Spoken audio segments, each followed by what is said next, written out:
This is neo4j introduction. We'll be discussing graph databases. The example we'll be using is this ER diagram showing students registering for a course. This is what the ER diagram looks like.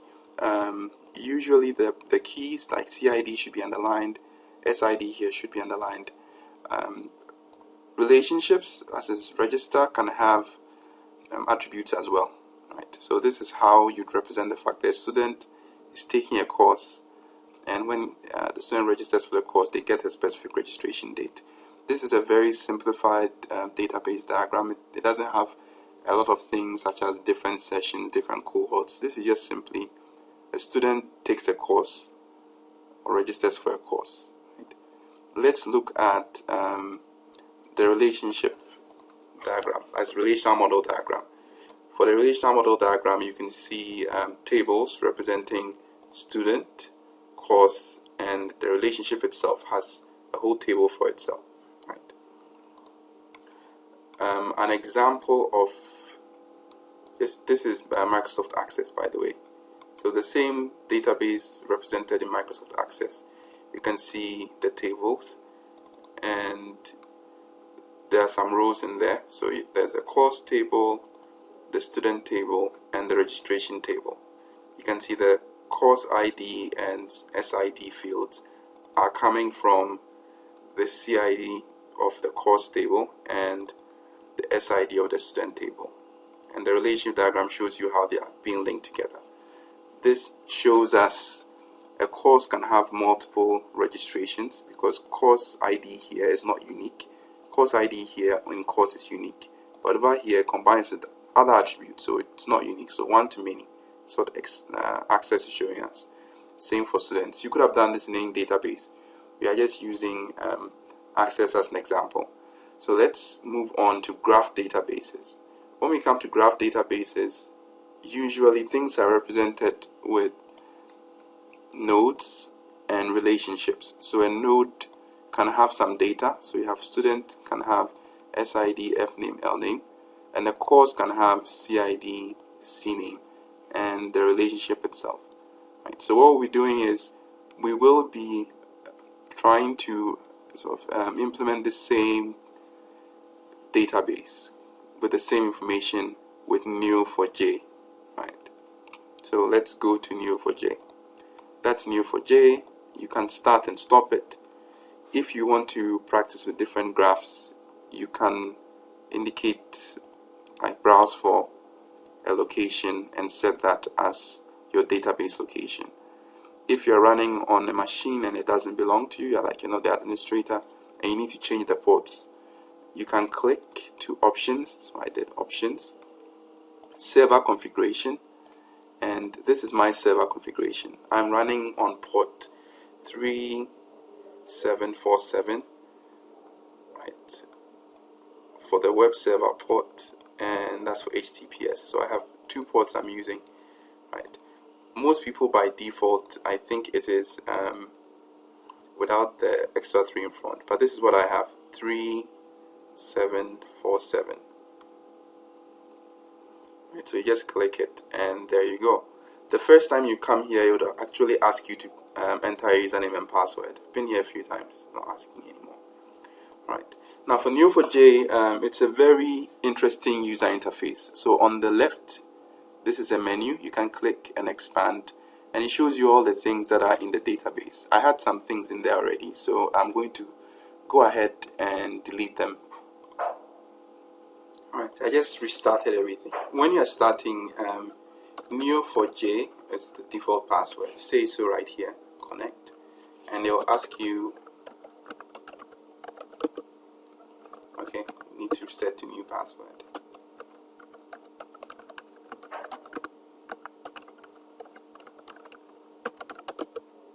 Alright, so we are in.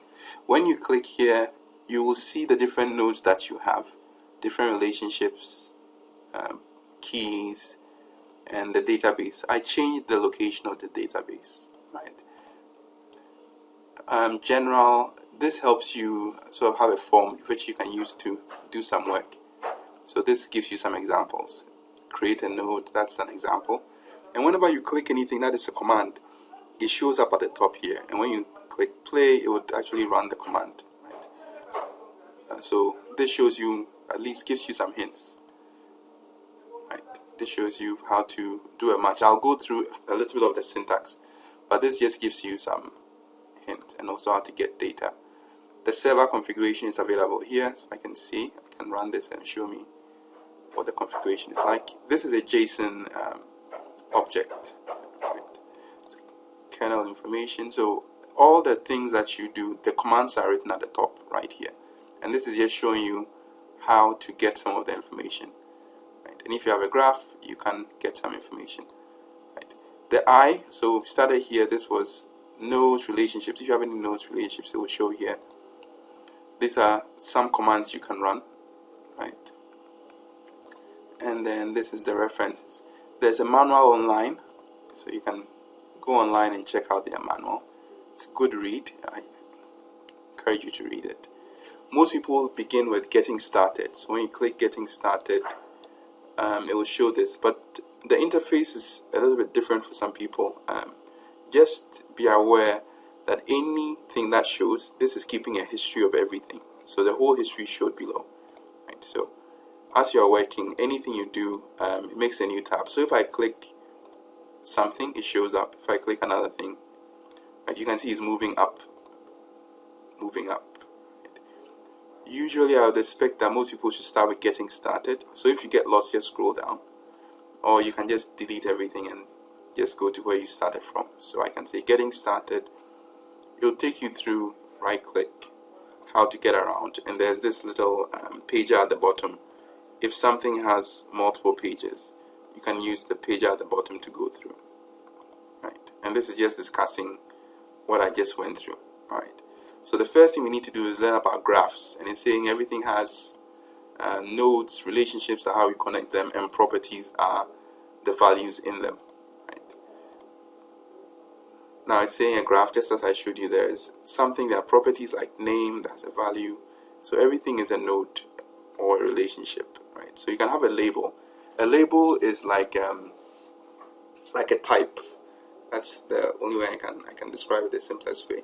So you can put labels on things so that you know what they are, right? So what I'll do is, so this is just expanding on the concept of relationships. In yours, you can take more time. But what I'm going to do is to implement my database using neo4j, right? Hopefully you learn a few things. But what they'll do is they'll take you through, for example, if you get to basic concepts, you can go through this and it will show you, okay, this is for labels. It so runs you through all the different labels, right?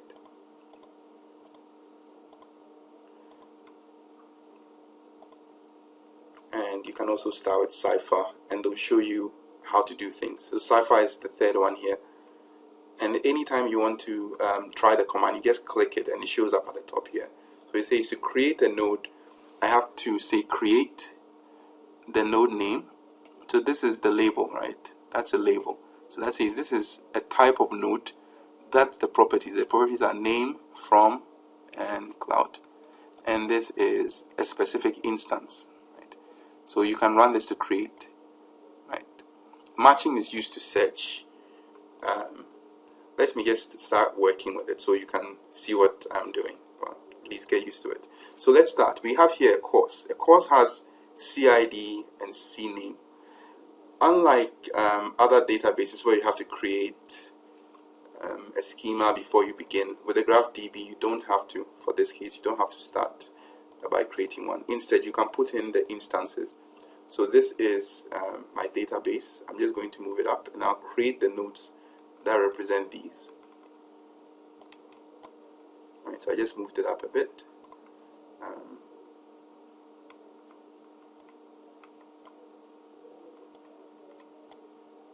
It's my data.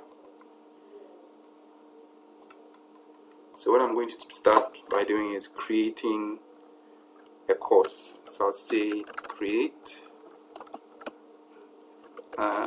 C is just a like an instance, as I said. It can be C, it can be D, or anything. So it's just a label. So for example, I can say create, in this case, course.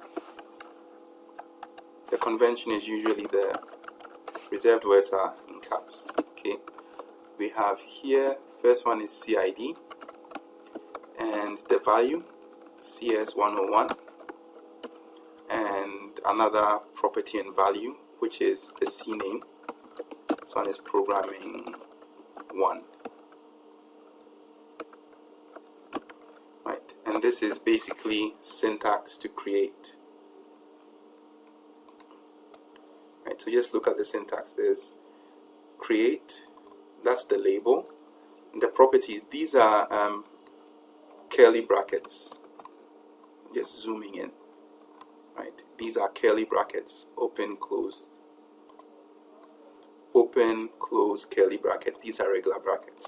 So between the curly brackets, you can list the properties. So CS101 is the CID, the C name is programming 1, right? And then you can hit play. Right, it says it has added one node, set 2 properties in 637 milliseconds. So that's the first course. You can use your up and down arrows. So I'm just hitting up and down arrow to cycle through the different commands that I've run. So let me create my second course.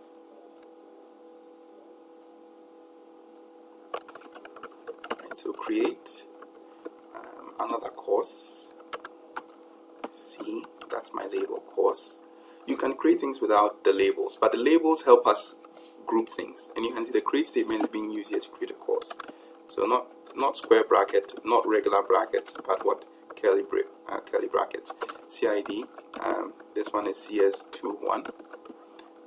The C name for this is programming 2. Right, so that is second node. Third node, 301. I used up button to get to this very quickly. Just hit up. 301 is programming 3. I hit enter, or you can press hit this button. So here we go again.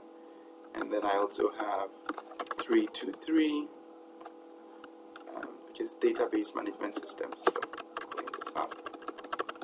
Database management systems. Right. I can click this button. Right. And keep doing the same thing. You can add this to favorites. There's a favorite thing here. So you see, when you add it here, that means anytime I want to use this, I can come and click and it will show up, even if I've deleted everything here.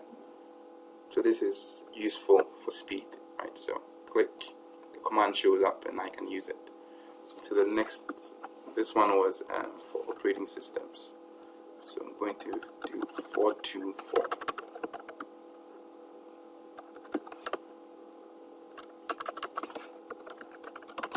Operating systems. With this, I've created my nodes. Okay, this is a mode. Let me just click it. Right, there we go. So I've created my nodes. So you've created nodes and you're wondering, okay, so you can do the history, you can scroll and you see all the nodes you created. If you're wondering, how do you get your data out of this system? Just clearing up the history. Okay, nothing there. What the statement they use is called match, and what match does is it retrieves labels. Remember when we were creating things, we did create. So the same idea is to simply say match, and match usually goes with a return. Match means find something, and you're giving it a template. The template is it's some object that has the name as course. CID, that means you can search for a specific CID and search for a specific name. So it's using what you have here to go and search, equality search, to find everything that has CID and name. And you can just say return C. Sorry, it's just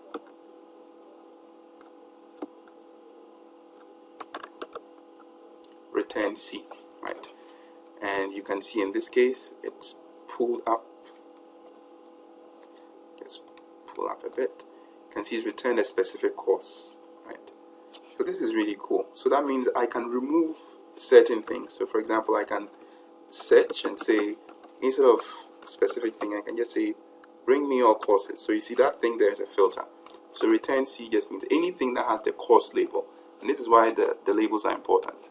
So you can hit play, and there you go. So it's showing me 4 nodes. 4 nodes in my graph database. Right. Now let me put in some students. Right. So there are a few students. This is just the graph diagram.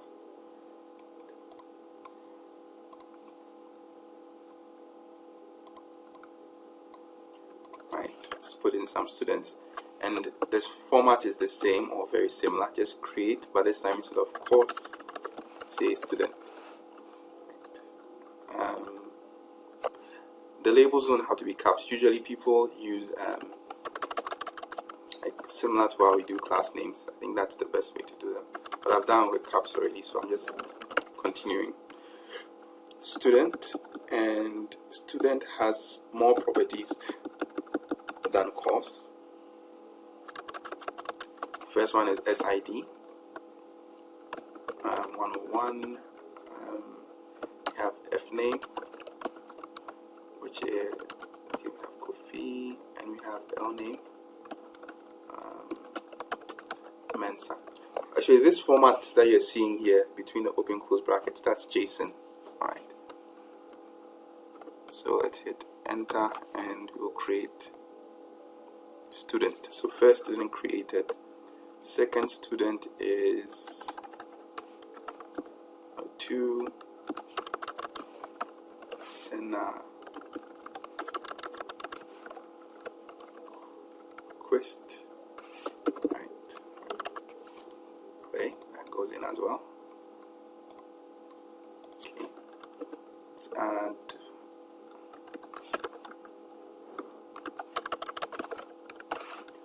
George J.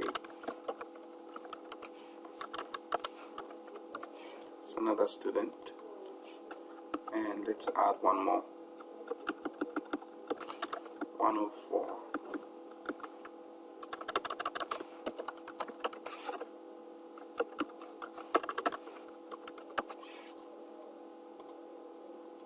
Good. So you remember how we search for things? We say match. So if I just said match with some variable, this would bring me up. I need to say return C. Right. So this means bring me all the nodes. So since I didn't filter by a specific node, I'm getting all the nodes. So people can see, I'm just zooming out so you can see all the nodes that are in there. There are no links between them. But if you click on one, you can see the details of it, like you just hover over it. Right, there it is. You can move them around. It's really cool. You can just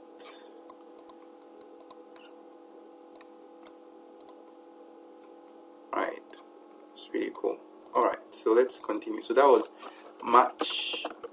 It can be any variable, as I said. A. Return A. That's how match is used. Right. But what if I wanted to get just courses? That means I would include the label course.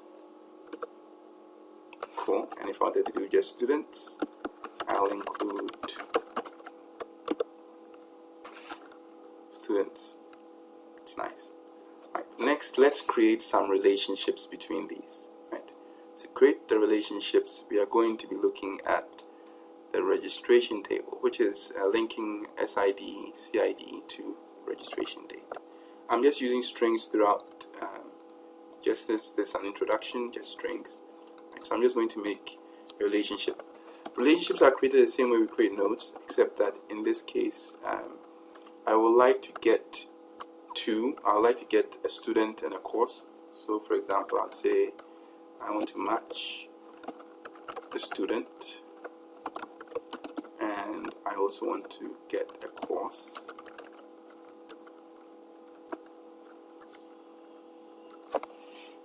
You have to hold down Shift and Enter to go to the next line. Usually when you just hit Enter, it just runs the code. Say create a relationship between S and, well, I'll create and then delete everything just to show. And relationships are just created with arrows, so it can be something like this to that.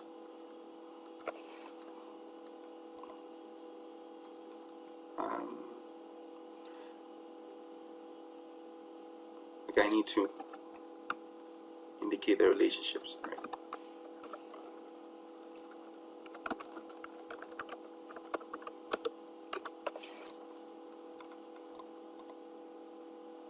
So that's created relationships. But this isn't really what I want to do, but I just want to demonstrate you can create relationships. So I said, get me a student, get me a course, comma, get course, create relationship between student and course. This says it's created 20 relationships. Let's see what we get. Let's just match these. I think I should be able to just match one, but let's see. Oh, sorry, I think I should just be able to match one. Let me pull one of them out. I need returns.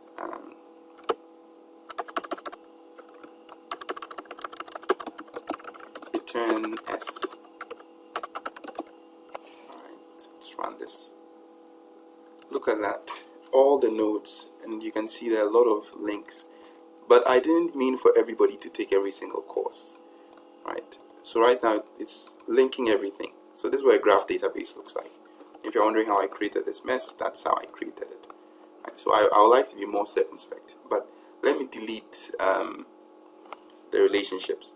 The same way we were matching, like this is how I created them.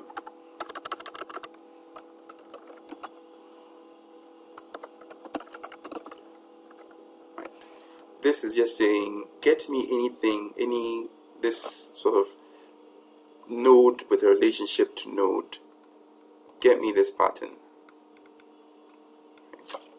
So all students who are taking a course, but I would like to remove the relationships, which are the T's. Returning T. Right, so all the T's are coming out and each one is pulling the node it came with, right? So what I'll do is, I would like to not return, but delete. You can match and delete something, just as you can match and return. So delete says it's deleted 20 relationships. Let me create meaningful relationships now. Now I'm matching student to a course, but I don't want to just create a course for every single student and course combination. What I want to do is specify specific students. So if it's SID 101 and the course is in this case CID is CS 101, I would like to create a relationship. Right, so that's how I'm creating it. Get me a student who is 101, get me a course who is this, and when they are taking the course, I would like to add a property called reg date, and the date I would specify is 2015 0102. Right, don't forget to close your squiggly bracket. So you see, you can make relationships, but you can also have attributes within relationships. Let's run this. Right, so it says it has set one property, created one relationship. So let's get the students. Right. So match S. Forgot what I was take or takes, but hey, let's see.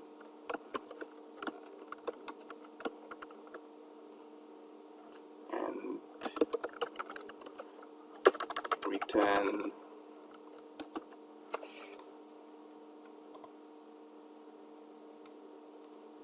right. So that's a student. Right.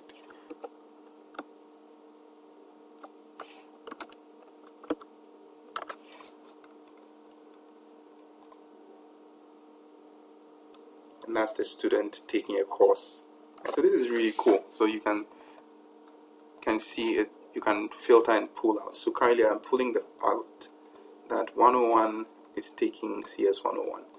What happens if I match all nodes? I'm just going to match all nodes so you can see everything coming out. I'm not using the labels. I'm just specifying nodes. Return S. Sorry. S. There you go. Play and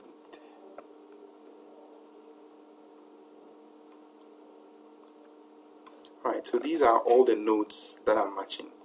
And you can see that all of them are there, but the relationship I created was between CS 101 and the student 101, and that's what I'm getting. Right. I'm going to go ahead and create the other relationships.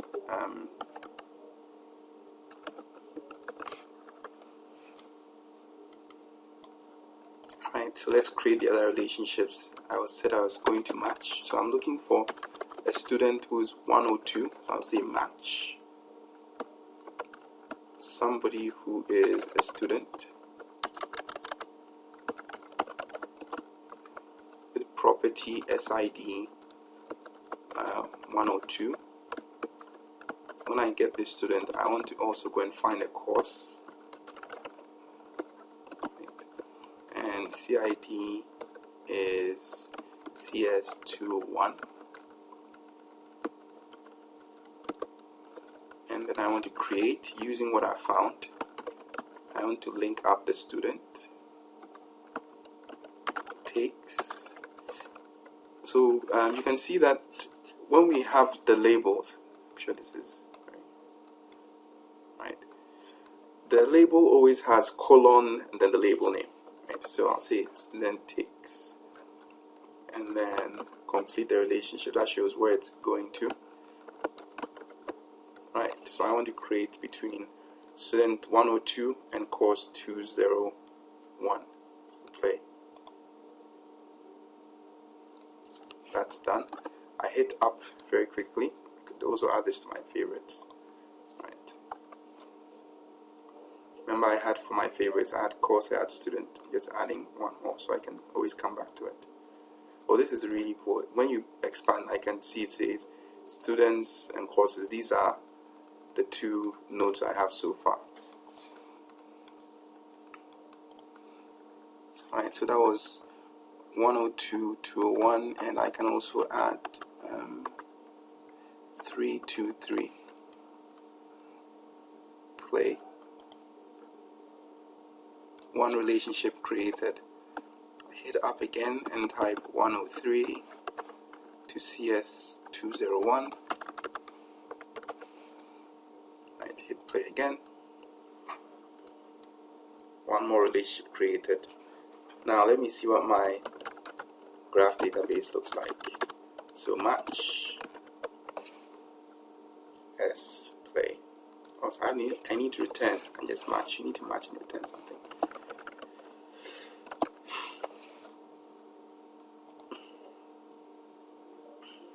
There you go. So this is what my database looks like.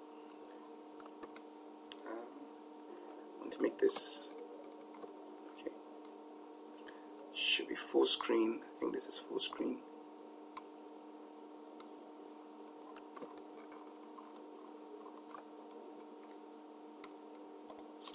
Okay, match. No, I didn't get the effect of the full screen I wanted. Okay, let me just stick with this.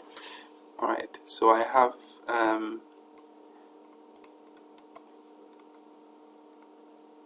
in my system now the nodes and the relationships. So let's look at them. And I can see many courses and many students. So those are our courses. So you can see that this is a slightly different approach to using relational databases where everything is in a table. In this case, everything is a node, and I connect it with these relationships. So that's how you do it. When you click on something, just move it up a bit.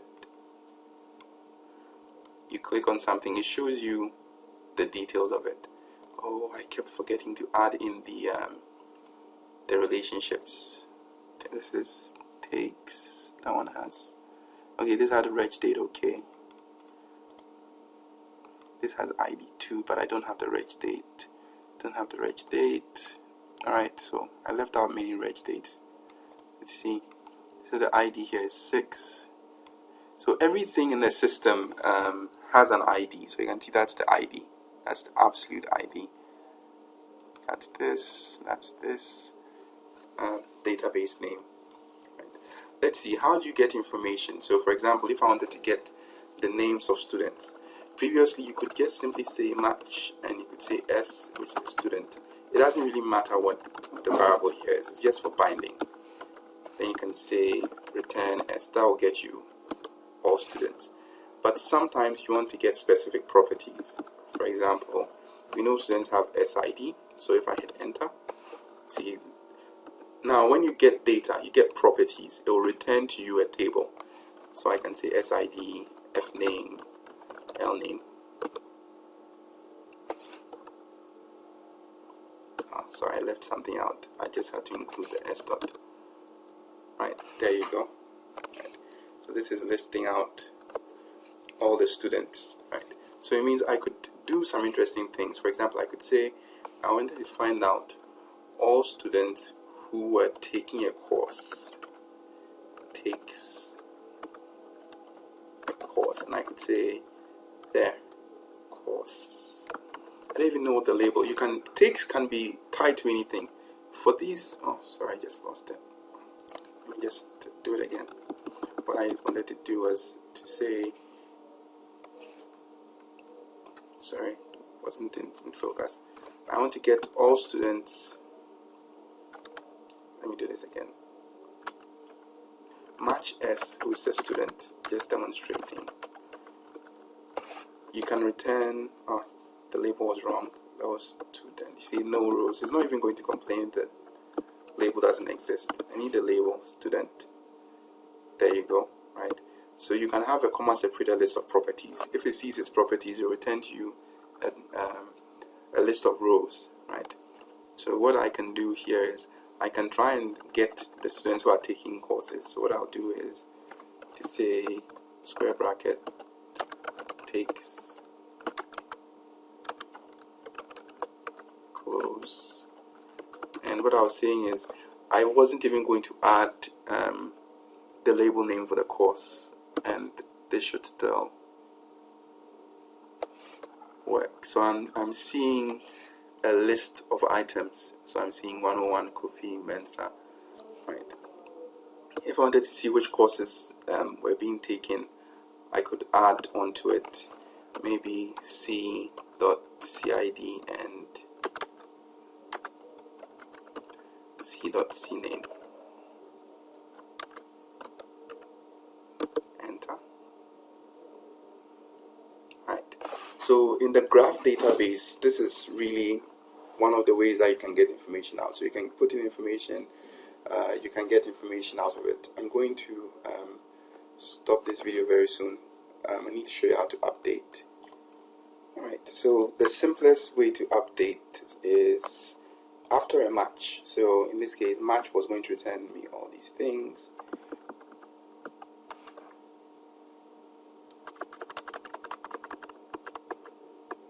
Right. I can, for example, if I wanted to change Kofi Mensah to Kofi Mafo, that's what I'm going to do.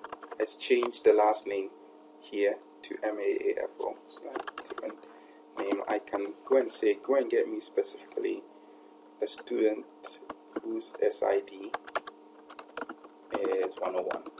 That's one way. And then I'll say set s.sid. So it's using what I matched up there.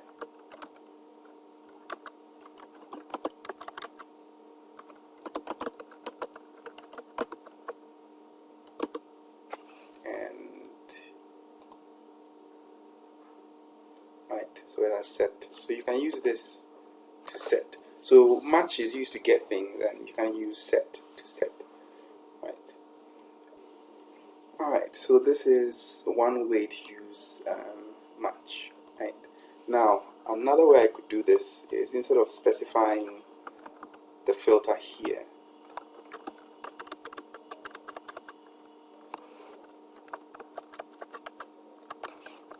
before this, let me just return s.sid.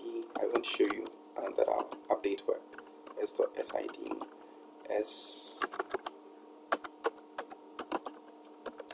name, and s dot last name.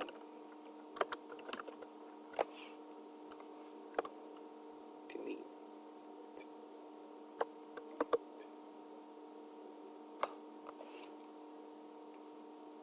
Oh, I changed the SID to Mafo. Have to fix this. Okay, let me show you how to fix it. So I just made SID Mafo. So what I'll do is I'll say if SID is a mouthful, set the SID to 101 this way. Click. Okay, so I set it back, try to fix what I messed up. Okay, so hopefully that shows you how you can set and get things. So again, match student, return s.sid, s.fname, s.lname. Alright, play. There you go, fixed it. Now, you're probably wondering, how else can I refer to something? I'm going to use a function, the ID function, and what you do is you pass the node and it will tell you what the node's ID is. Right, so when I hit this, it says the ID is 4, 6, 7, and 8. Alright, so continue from what we had. We have been able to capture the database that we had. It's a relational database, but we now represented it with a graph. So we can see match everything in here that is a student, and match for me everything in here that is a course. Those are the two things, and I would say return E and F.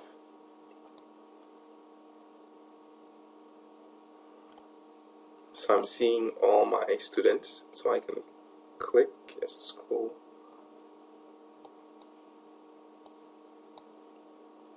I can,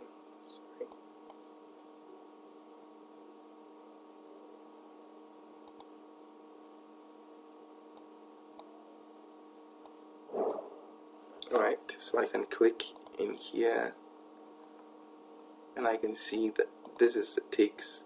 This one doesn't have any date, right? But the ID is 23. So to modify that, 23 is between CS 103 and CS 201. 103 and 201 says the date taken should be this. That's what we are working with, right? So let's use that one. So I'm going to say match E, some node, and there's a relationship, and ending E.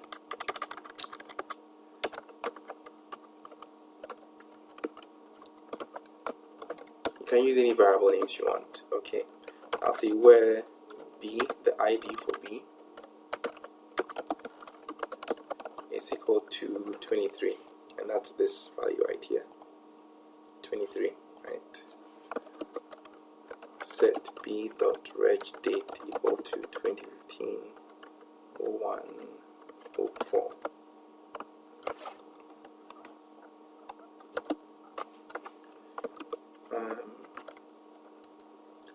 Return A, B, and C.